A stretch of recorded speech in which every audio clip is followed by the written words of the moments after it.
στόχος μας είναι να καλύψουμε όλες τις ανάγκες ενός χορευτή παύλα αθλητή. Είτε χορεύει μπαλέτο, είτε χορεύει ρυθμική και ενόργανη, είτε χορεύει Latin, είτε χορεύει belly dance, είτε χορεύει tango. Προσπαθούμε να έχουμε τον κατάλληλο ρουχισμό, τον οποίο τον κατασκευάζουμε εμείς βέβαια, αλλά και τα παπούτσια, τα οποία προμηθευόμαστε, για να μπορέσουμε να καλύψουμε όλες τις ανάγκες.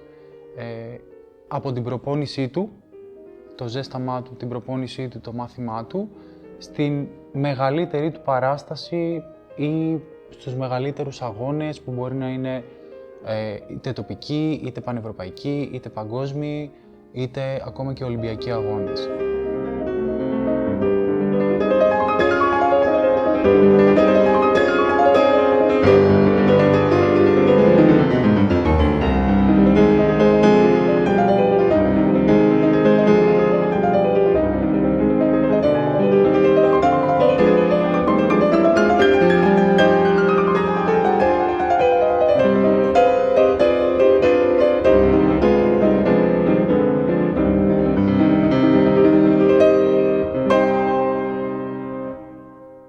Το εργαστήριο ξεκίνησε από την Περαία, ένα μικρό όμορφο εργαστήριο για ράψιμο, για επίσημο ένδυμα.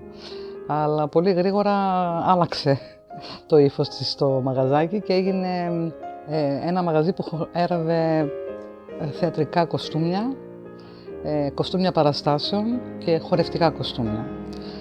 Ήταν πιο ενδιαφέρον αυτό, η αλήθεια είναι, και γι' αυτό και το συνέχισα.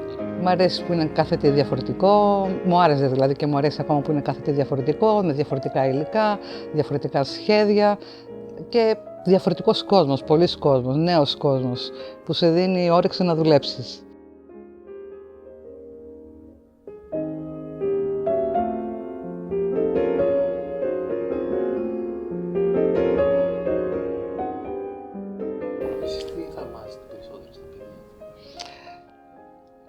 Τα παιδιά μου, την ομορφιά τους.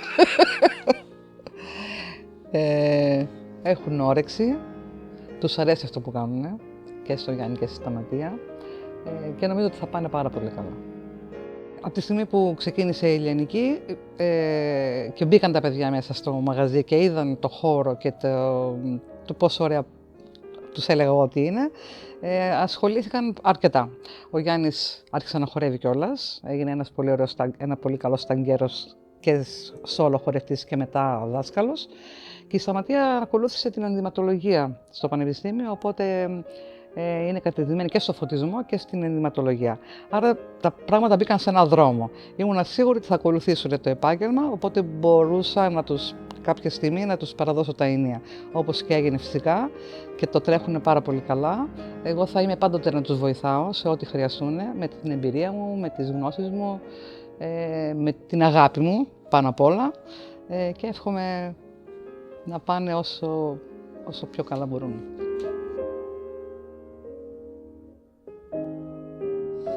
Προσπαθούμε να αντλήσουμε ό,τι περισσότερο γίνεται από τον ίδιο τον καλλιτέχνη, όπως το θέμα του, η μουσική του, το είδος του χορού, πού αναφέρεται, σε ποια χρονολογία, τι θέλει να ερμηνεύσει, τι θέλει να πει με την ιστορία του, για να τον βοηθήσουμε και να τον κατευθύνουμε.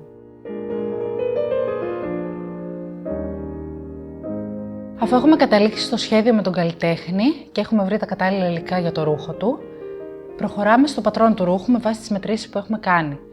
Μετά στην κοπή του ρούχου, στη ραφή και τέλος στη διακόσμηση αυτού, ώστε να γίνει το κατάλληλο ρούχο για αυτόν.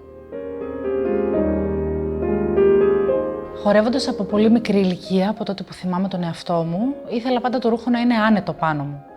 Αυτό προσπαθώ να κάνω και στα ρούχα που σχεδιάζω τώρα. Ψάχνοντας νέους τρόπους, προσπαθώ να βοηθήσω τον χορευτή να είναι άνετα μέσα σε αυτό. Να μην τον απασχολεί τη ράντα που θα ξυλωθεί, θα πέσει ή τι δεν θα γίνει. Προσπαθώ να είναι το ρούχο για αυτόν, να βάζω τον εαυτό μου μέσα σε αυτό το ρούχο.